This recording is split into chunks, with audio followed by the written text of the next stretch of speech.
Muppala Lakshmanarao alias Ganapati. మాకున్న సమాచారం ప్రకారం అతను అడవుల్లో లేడు, ఇక్కడ బయట షెల్టర్లో ఉన్నట్టు తెలుస్తుంది. పొస్నూరి ఇతను టెక్నికల్ డిపార్ట్మెంట్ ఇన్ఛార్జిగా ఉన్నాడు, జార్ఖండ్లో పనిచేస్తున్నాడు. Muppidi Sambaiah alias Sudarshan state committee మెంబర్గా ఒరిస్సా ఉన్నాడు. ఎలియాస్ మంగ్తు వ్యవహరిస్తాడు, కమ్యూనికేషన్ వింగ్ కు ఈయన జోడే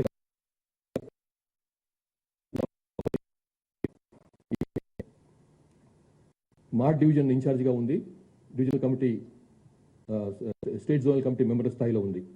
నక్కా సుశీల ఎలియాస్ రేలా, ఈమె డిస్ట్రిక్ట్ కమిటీ మెంబర్ స్థాయి, ఎడ్యుకేషన్ డిపార్ట్మెంట్లో పనిచేస్తుంది, దండకారణ్య స్పెషల్ జోనల్ కమిటీలో. ఉత్తిమి అనిల్ కుమార్ ఎలియాస్ భగత్ సింగ్, ఇతను డివిజనల్ కమిటీ మెంబర్గా ఉన్నాడు, కంప్యూటర్ ఆపరేటర్ దేవ్జీతో పాటుగా ఉండేవాడు. తర్వాత ఎలియాస్ రూపి, ఈమె ఏసీఎం స్టేటస్లో ఉంది, మార్డ్ డివిజనల్ కమిటీలో పనిచేస్తుంది. మడివి అడుమే ఎలియాస్ సంగీత, ఈమె కూడా ఏసీఎం స్థాయిలో ఉంది, చెర్ల ఎల్ఓఎస్లో పనిచేస్తుంది. కాశపోగు భవానీ ఎలియాస్ సుగుణ, ఈమె ఏరియా కమిటీ మెంబర్గా ఉంది, తిప్పిరి తిరుపతి ఎలియాస్ దేవుజీ టీంలో ఉండి పనిచేసేది. కుంజం ఇడామల్, ఇతను commander Yellandu Narsampet area committee కమాండర్గా ఉన్నాడు. ఈ 11 మందిని కూడా తొందరగా బయటకు వచ్చి రావాలి.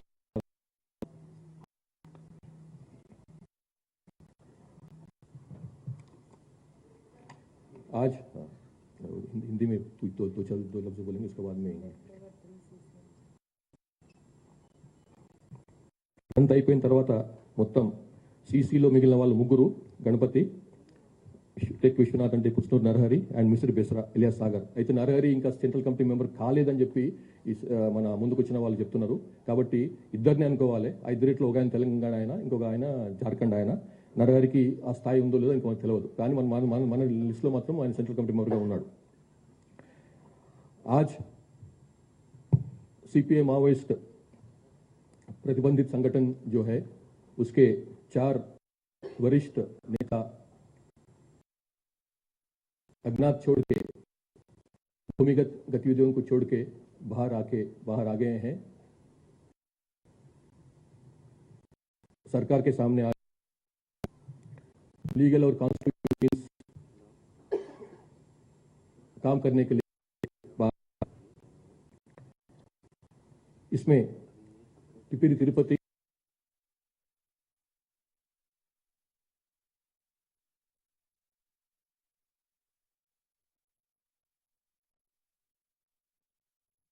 एलियास संग्राम, ये भी सेंट्रल कमेटी के सदस्य हैं। बड़े चुक्का राव एलियास दामोदर, ये स्टेट कमेटी, ये भी तेलंगाना स्टेट कमेटी सेक्रेटरी के ओहदे पे काम कर रहे हैं। और उन्होंने नरसिम्हा सन्नु दादा, ये भी स्टेट कमेटी मेंबर के ओहदे रखते हैं और तेलंगाना स्टेट कमेटी के सदस्य हैं। ये 4 लोग और बाहर आ गए हैं और उनको हम लोग वेलकम करते हैं। और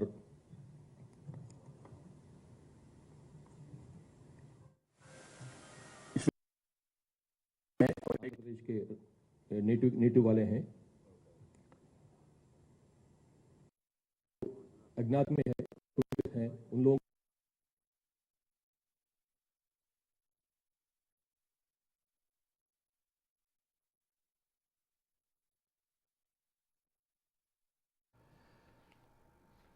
లొంగిపోయిన నలుగురు మావోయిస్టుల గురించి మీడియాకు వివరిస్తున్నారు తెలంగాణ డీజీపీ.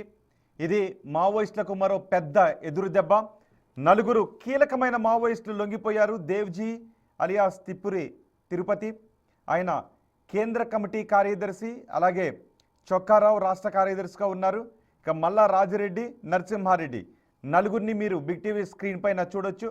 మావోయిస్టులకు ఇటీవలి కాలంలో ఎదురు దెబ్బలు తగులుతున్నాయి. వేలాది మంది లొంగిపోయారు, వందలాది మంది ఎన్కౌంటర్లో చనిపోయారు. ఇప్పుడు కీలక నేతలు లొంగిపోవడం మావోయిస్ట్ పార్టీకి ఇది ఎదురు దెబ్బ. ఇక మిగిలిన వారి కోసం కూడా ట్రై చేస్తున్నాం, మిగిలిన వారు కూడా త్వరలోనే లొంగిపోతారని డీజీపీ చెప్తున్నారు. ఒకసారి డీజీపీ మాట్లాడుతున్నారు, లైవ్ చూద్దాం. సార్ ఇప్పుడు ఫస్ట్ థింగ్ ఏంటంటే దేవ్జీ కూడా కార్యదర్శి కాలే ఇంకా, ఎందుకంటే సెంట్రల్ కమిటీ మీటింగ్ అయితే కానీ వాళ్ళు కార్యదర్శిని ఎన్నుకునే పరిస్థితి లేదు.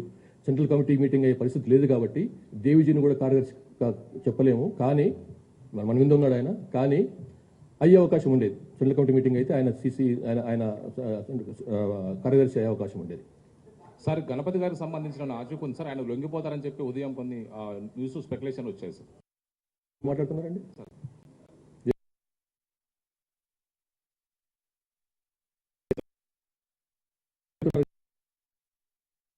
తెలిసిన యా వస్తే మంచిదే.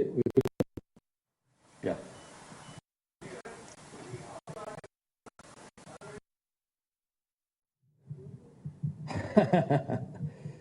అట్లా చెట్లు వాడిపోయి చాలా సార్లు అయింది, ఆకులు రాలిపోయి చాలా వచ్చినాయి, మళ్ళీ కొత్త ఆకులు వచ్చినా కానీ ఈసారి మాత్రం వాడిపోయినట్టు అనిపిస్తుంది మరి చెట్టు. సార్ భవిష్యత్తు లేనట్టే సార్, ఇక ఆ? భవిష్యత్తు పూర్తిగా లేనట్టేనా? ఇప్పుడు సిపిఐ మా పోలీస్ డిపార్ట్మెంట్ ప్రకారం చూస్తే లేదు. సార్ మీరు సార్ ఇక్కడ సార్ రాహుల్ యా సార్ మీరు నక్సలిజం తెలంగాణలోనే పుట్టింది, తెలంగాణలోనే అంతమవుతున్నది అని అన్నారు sir. How do say that, how do qualify that statement? End పక్కన కూర్చున్న వాళ్ళ దగ్గర క్వాలిఫై చేస్తారండి. దాన్ని చూసి అంటున్నా కదా, ఇప్పుడు వచ్చిన వాళ్ళు సెంట్రల్ కమిటీ వాళ్ళు లాస్ట్ 2 years నలుగురు బయటకు వచ్చినారు వాళ్ళు. ఇక అంతకంటే ఏం చెప్తాం మనం? And unfortunately what ever it is, central కమిటీలో ఉన్న వాళ్ళు చాలా మంది మరణించడం జరిగింది ఎదురుకాలు.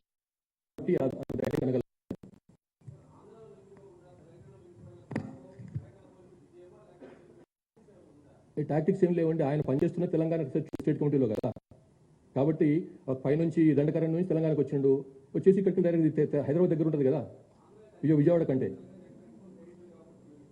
ఎట్లా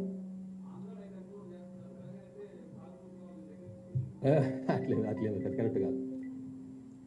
ఎస్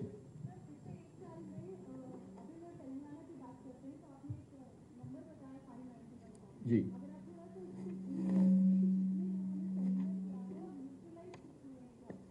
ये जो हम लोग जो 591 की जो बात कर रहे हैं पूरे सरेंडर ही हैं, इसमें कोई दूसरा अरेस्ट हुआ ऐसा कुछ नहीं है, पूरे सरेंडर की बात में ही बात कर रहे हैं, बारे में बात कर रहे हैं हम लोग. यस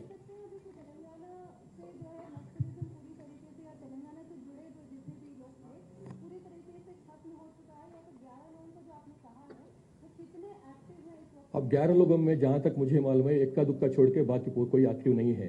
और मुप्पिड़ सांबैया जो है वो एक्टिव है, और साथ में और एक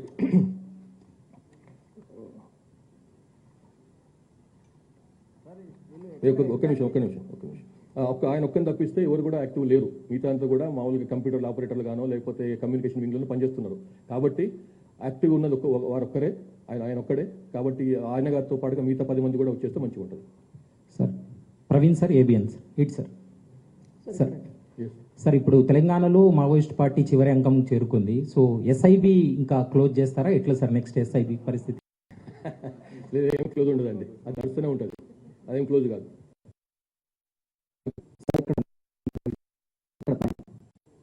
సార్ ఇక్కడ సార్ రైటర్ నాకు సార్ ప్రీవియస్లో మీరు 17 మంది తెలంగాణ చెందిన వారు అని చెప్పారు సార్. దాంట్లో లోకేటి చంద్రన్ తర్వాత జాడి పుష్ప ఇద్దరు తర్వాత ఇక్కడ 3 లొంగిపోయారు. రిమైనింగ్ 12 మంది కదా సార్. ఇప్పుడు మీరు చెప్పిన దాంట్లో 11 మంది ఉన్నారు. ఆ ఒక్కళ్ళు అది డెవలప్ మరి ఎక్కడ అది ఎక్కడ మిస్ అయిందో అది బందిగా అనే ఒక అతని పేరు మీరు మిస్ చేశారు సార్. బందిగా ఉంగా అలియాస్ మంతు ఏరియా కమిటీ ఇలా లేదా ఆ పేరు? లేదు సార్, లేదు. మీరు చెప్పిన దాంట్లో మీరు 11 మందే చెప్పారు సార్. అచ్చా ఓకే ఠీక్. 12 సార్ క్లారిఫై సార్. మేమైతే 11 ఇస్తున్నాము, అఫీషియల్గా ఇచ్చినాం కదా, అదే correct. Okay ji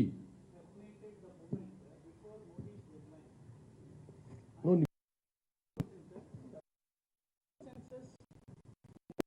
Chhattisgarh and different parts of Telangana, there are still circumstances that can left-wing how is government going to tackle, particularly in Chhattisgarh, because it's not your area, but how do you assess this situation? I think we have to, once the area is cleared of the insurgents, we have to hold the area by putting in by taking developmental activities in a very big way, developmental as far as welfare activities in a big way. I am very sure that I mean we attended the some meetings recently, and the governments there in Chhattisgarh as well as the union government are very serious about taking up the area.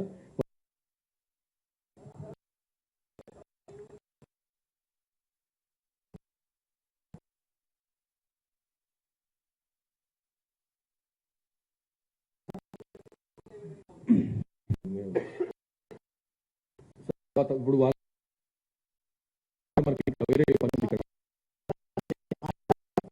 Yes. Sir V6 నుంచి Dhanraj sir 4 దశాబ్దాల పైన కూడా దేవ్జీ చూసినట్టయితే ఉద్యమ ప్రస్థానంలో వివిధ స్థాయిలో పనిచేశారు. వాళ్ళు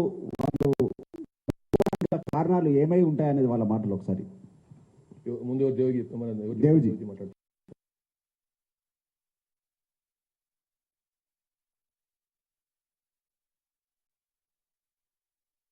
దేవ్జీ మాట్లాడు. తెలంగాణ డీజీపీ లొంగిపోయిన మావోయిస్టుల గురించి మాట్లాడుతూ ఉన్నారు. బహుశా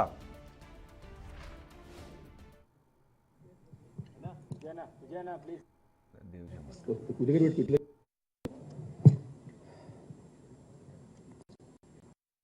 మొదటగా తెలంగాణ రాష్ట్ర ముఖ్యమంత్రి అట్లనే ఈ వేదిక పైన ఉన్నటువంటి రాష్ట్ర డీజీపీ గారికి, ఇంకా ఈ వేదిక మీద ఉన్న మిగతా పోలీస్ అధికారులకు, ఈ హాల్లో ఉన్న మీడియా మిత్రులందరికీ నా నమస్కారాలు అండ్ అభినందనలు. అయితే నేను చాలా సంక్షిప్తంగానే ఎందుకు ఈ నిర్ణయం తీసుకున్నా చెప్పాలనుకుంటున్నా. అనారోగ్య కారణాల రీత్యా నేను రహస్య జీవితాన్ని వదిలి బహిరంగ జీవితంలో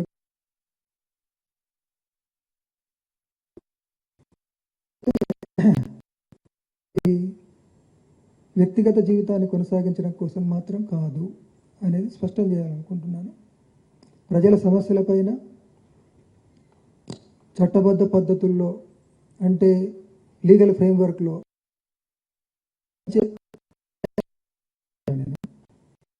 అంటే దాని అర్థం నా రాజకీయ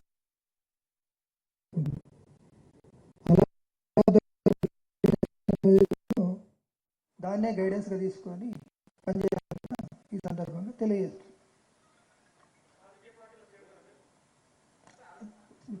కొంచెం आगे। तो इसी बात को मैंने हिंदी में दोहराना भी चाहता हूँ, जैसा कि तेलुगु में मैंने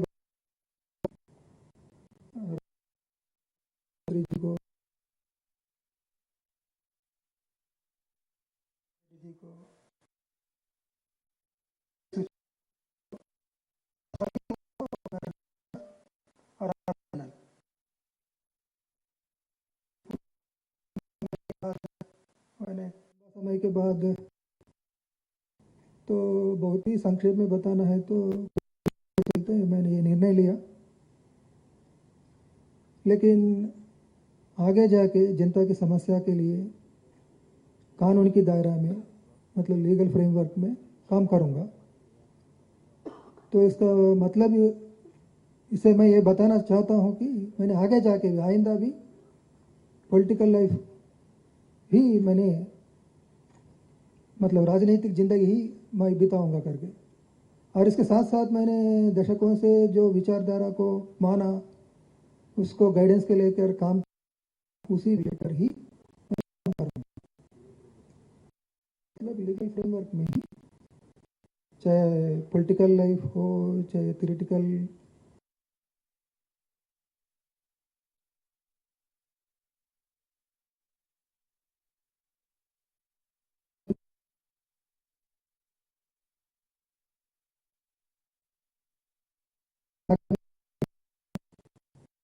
संक्षिप्त तौर पर मैं बताना चाहता हूँ।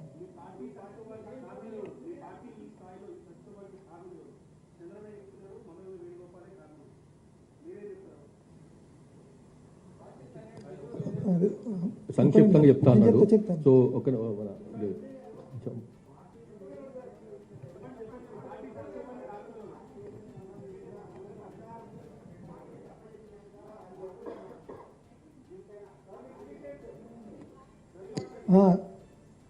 మీ మీడియా మిత్రులందరికీ విజ్ఞప్తి ఏంటంటే, ఇప్పుడు ఇది నేను ఎందుకు బయటకు రాదలుచుకున్నా అనే విషయాన్ని చెప్పడానికి పరిమితమై మాట్లాడదలుచుకున్నా.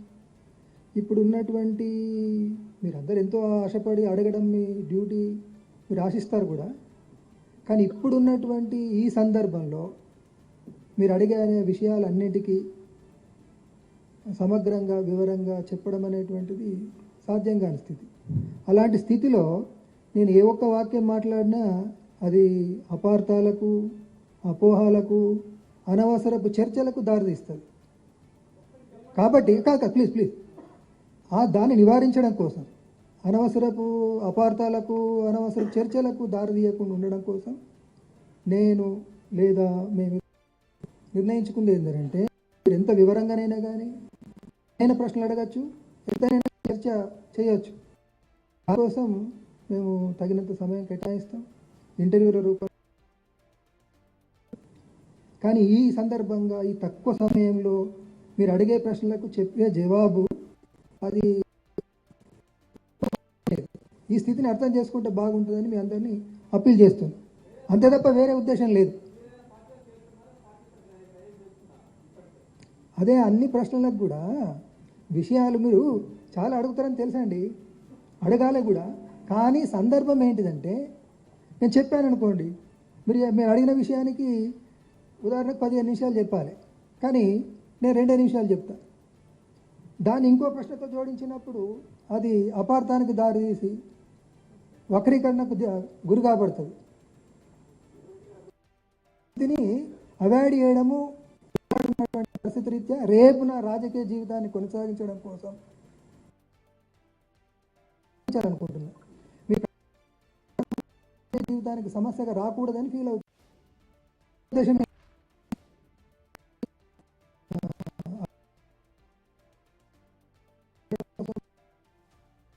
తీసుకోవద్దని కోరుతున్నా. అప్పీల్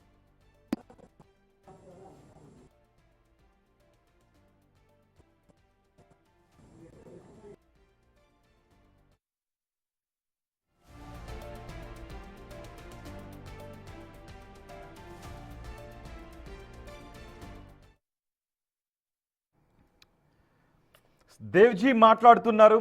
ఆయన అజ్ఞాతం వీడి ప్రజా జీవితంలోకి రావడానికి వ్యక్తిగత జీవితాన్ని సుఖంగా గడపాలి అన్న ఉద్దేశంతోనే కాదు, చట్టబద్ధంగా పోరాటాలు చేయాలని అనుకుంటున్నాను. బయటకు వచ్చిన తర్వాత రాజకీయ జీవితం ఉంటుంది అని ఆయన చెప్తున్నారు. అంటే ఆయన జీవితం పోరాటాలతోనే ఉంటుంది. ఇప్పటి వరకు అజ్ఞాతంలో ఉండి పోరాటాలు చేశాం, కానీ ఇప్పుడు ప్రజా జీవితంలోకి వచ్చి నేను సమస్యలపై పోరాడతాను అని దేవ్జీ అంటున్నారు. చాలా ప్రశ్నలకు సమాధానాలు ఇప్పటికిప్పుడు చెప్పాలి అంటే సమయం సరిపోదు, కాబట్టి నేను తర్వాత ఇంటర్వ్యూల రూపంలో చెప్తాను అని దేవ్జీ అంటున్నారు. जो सफलता आंध्र पुलिस को उस समय मिली थी आंध्र से माओवाद खत्म करने में, आज हाँ उस समय की बात बोल रहा हूँ जब तेलंगाना एक ही था। आज भी सबसे बड़ी सफलता है कि माओवादी संगठन के प्रमुख के साथ जो उनके बड़े नेता थे उनका आत्मसमर्पण करवा, ये बहुत बड़ी मील का पत्थर वाली सफलता आप लोगों के नाम है। लेकिन सबसे बड़ा चेहरा है गणपति। आज गणपति के संदर्भ में तेलंगाना पुलिस क्या आह्वान करने जा रही है, क्योंकि गणपति जिन्होंने 2 संगठनों का मर्जर करवाया, सीपीआई माओइस्ट संगठन उन्हीं के माध्यम से अस्तित्व में आई, तो गणपति के लिए क्या लक्ष्य रखा गया है उनको आत्मसमर्पण करवाने के लिए या जो भी है? हमारी जो जानकारी है अभी गणपति जो है जंगल में नहीं है, अभी कहीं बाहर कहीं अर्बन एरिया में शायद है, तो अभी उनके लिए भी कोशिश कर रहे हैं बाहर लाने के लिए। जैसा उन लोगों से रिक्वेस्ट करके उन लोगों के साथ संपर्क एस्टैब्लिश करके हम लोग जो बाहर लाए हैं, उसी तरीके से उनके लिए भी कोशिश कर रहे हैं। शायद वो भी बाहर आ जाएंगे, 4 दिन की बात है।